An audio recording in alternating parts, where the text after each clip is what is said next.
Assalamualaikum warahmatullahi wabarakatuh.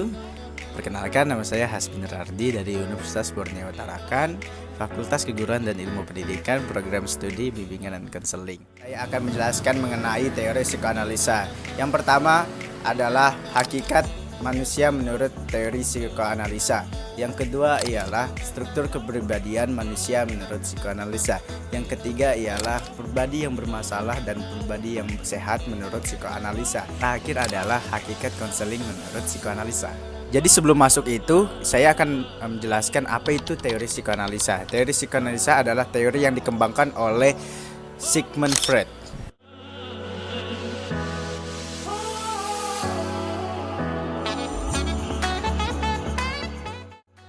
Perkembangan teori psikoanalisis. Sebagian besar hidup Freud diabdikan untuk memformulasikan dan mengembangkan tentang teori psikoanalisisnya. Uniknya, ketika Freud mengalami problematika emosional, disitulah ia mendapatkan kreativitas yang ada pada dirinya. Pada umur 40-an, ia banyak mengalami gejala-gejala psikomatik, seperti fobia-fobia akan datangnya maut. Mengeksplor makna mimpi-mimpinya sendiri, mendapatkan pemahaman tentang dinamika perkembangan kepribadian seseorang. Teori psikoanalisa di dunia psikologi. Psikoanalisa dianggap sebagai salah satu gerakan revolusioner di bidang psikologi yang dimulai dari satu metode penyembuhan penderita sakit mental hingga menjelma menjadi sebuah konsepsi baru tentang manusia. Hipotesis pokok psikoanalisa menyatakan bahwa tingkah laku manusia sebagian besar ditentukan oleh motif-motif tak sadar, sehingga Freud dijuluki sebagai bapak penjelajah dan pembuat peta ketidaksadaran manusia. Selanjutnya kita akan masuk ke dalam materi hakikat manusia menurut psikoanalisa. Oke, jadi yang pertama yang saya akan jelaskan adalah hakikat manusia menurut psikoanalisa, yaitu menurut Hansen bahwa manusia pada dasarnya digerakkan oleh dorongan-dorongan yang ada dalam dirinya yang bersifat instinktif. Jadi yang membedakan kita sebagai manusia dengan hewan adalah instingnya. Kalau kita instingnya itu kita bisa membedakan yang mana benar yang mana salah. Sedangkan insting pada hewan tidak bisa membedakan yang benar mana yang salah. Insting tersebut akan menentukan tingkah laku dan kepribadian manusia itu sendiri. Tingkah laku seseorang ditentukan dan diarahkan oleh kondisi psikologi yang ada dalam dirinya untuk merubah kehidupannya, untuk merubah tingkah lakunya sendiri. Kepribadian adalah semua corak perilaku, kebiasaan individu yang terhimpun dalam diri dan digunakan untuk bereaksi serta menyesuaikan diri terhadap segala rangsangan mulai dari dalam hingga luar. Perkembangan kepribadian tersebut bersifat dinamis. Selama individu masih bertambah pengetahuannya, mau belajar serta menambah pengalaman dan keterampilan, mereka akan semakin matang dan mantap kepribadiannya. Struktur kepribadian manusia menurut psikoanalisa. Sigmund Freud mengatakan bahwa ada 3 komponen dalam struktur kepribadian manusia, yaitu id, ego, dan superego. Masing-masing komponen tersebut yang merupakan insting yang mendasari perkembangan manusia. Terdapat 2 insting penting pada manusia. Yang pertama, insting seksual. Yang kedua, insting agresi. Fungsi id adalah mendorong manusia untuk memuaskan kebutuhannya. Fungsi ego adalah untuk menjembatani tuntutan id dengan realitas, mengatur dan mengarahkan pemenuhan id. Juga menolak dorongan yang tidak diizinkan oleh norma atau kode moral yang ada di lingkungan. Superego berfungsi mengawasi agar tingkah laku seseorang sesuai dengan aturan, nilai, moral, dan adat. Manusia yang mengikuti superego akan bisa menyesuaikan diri di lingkungan, namun menderita karena banyak dorongan kesenangan yang tidak terpuaskan. Pribadi yang sehat dan bermasalah menurut psikoanalisa.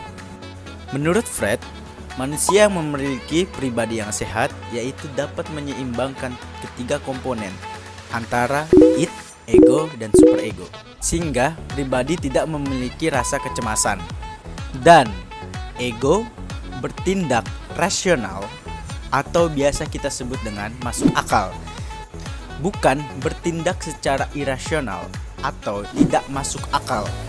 Lalu sebaliknya, menurut Freud, manusia yang tidak memiliki pribadi yang sehat ialah yang tidak bisa menyeimbangkan antara ketiga komponen id, ego, dan superego. Dampaknya, ketika seseorang tidak dapat menyeimbangkan ketiga komponen, yaitu id, ego, superego, adalah terjadi kecemasan akan masa lalu, seperti trauma yang sudah membekas pada diri seseorang, ketakutan akan masa yang akan datang, seperti kejadian-kejadian yang belum pasti. Contohnya kesuksesan yang tidak pasti yang kita raih di akan datang. Sehingga sadar atau tidak sadar akan mempengaruhi perilaku dan tindakan secara nyata. Contohnya berkehidupan dan bersosialisasi di lingkungan masyarakat sekitar.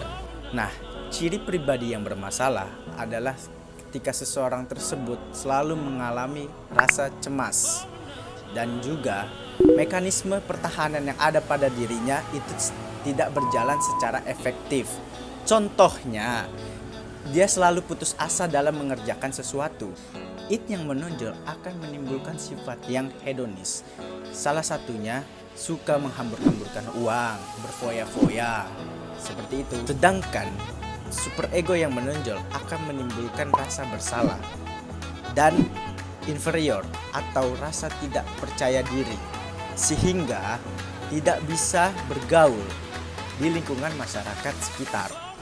Lalu pribadi yang sehat adalah yang komponen id dan superegonya itu seimbang, lalu dengan ego yang sedikit menonjol. Hakikat konseling menurut psikoanalisa. Menurut Freud, teori ini sangat efektif digunakan dalam konseling untuk menyembuhkan klien yang mengalami histeria. Menurut Freud, histeria adalah kehilangan kesadaran. Terjadi disebabkan oleh pengalaman traumatis yang kemudian ditekankan ke dalam alam bawah sadar.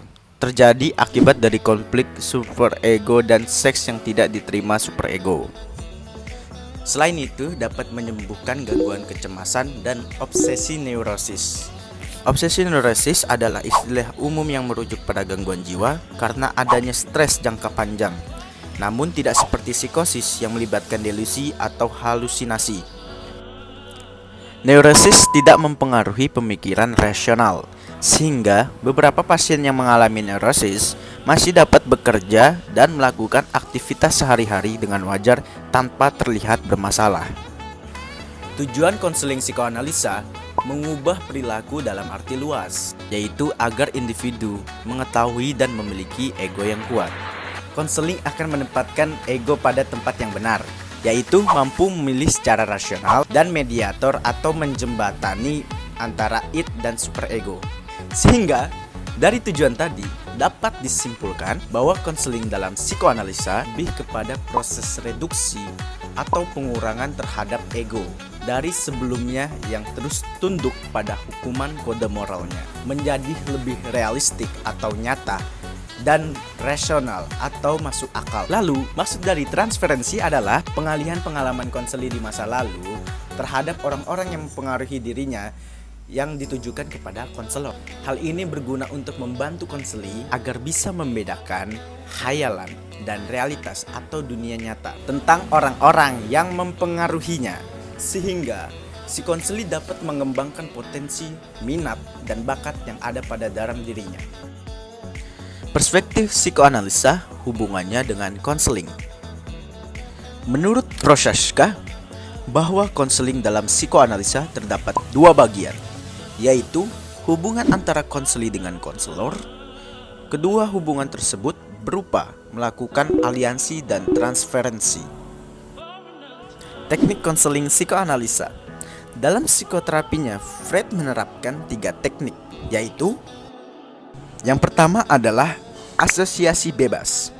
Asosiasi bebas maksudnya yaitu teknik yang memberikan kebebasan kepada konseli untuk mengemukakan segenap perasaan dan pikirannya yang terlintas di benaknya, baik yang menyenangkan maupun yang tidak. Konseli melepaskan perasaannya melalui proses katarsis, sehingga dia dapat melepaskan segenap perasaan yang mengekangnya. Lalu yang kedua adalah analisis mimpi. Teknik ini merupakan teknik di mana konseli mengemukakan segenap mimpi-mimpinya kepada konselor. Karena fungsi mimpi adalah ekspresi segenap kebutuhan akan dorongan, keinginan yang tidak disadari seringkali akan direpresi dan termanifest dalam mimpi. Interpretasi mimpi ini dimaksudkan untuk mengajak konseli menafsirkan makna-makna yang tersirat dalam mimpi yang berhubungan dengan dorongan ketidaksadarannya. Yang ketiga ada analisis transferensi. Transferensi adalah respon konseli kepada konselor. Transferensi merupakan bentuk pengalihan segenap pengalaman masa lalunya dalam hubungannya terhadap orang-orang yang memorinya kepada terapis di saat konseling. Dalam transferensi ini akan muncul perasaan benci, cemas, dan sebagainya yang selama ini ditekan dan diungkapkan kembali dengan sasaran konselor sebagai objeknya. Nah, itu tadi materi penjelasan mengenai teori psikoanalisa. Saya Hasbinur Ardi, mohon maaf apabila ada kesalahan. Thanks for watching. Wassalamualaikum warahmatullahi wabarakatuh.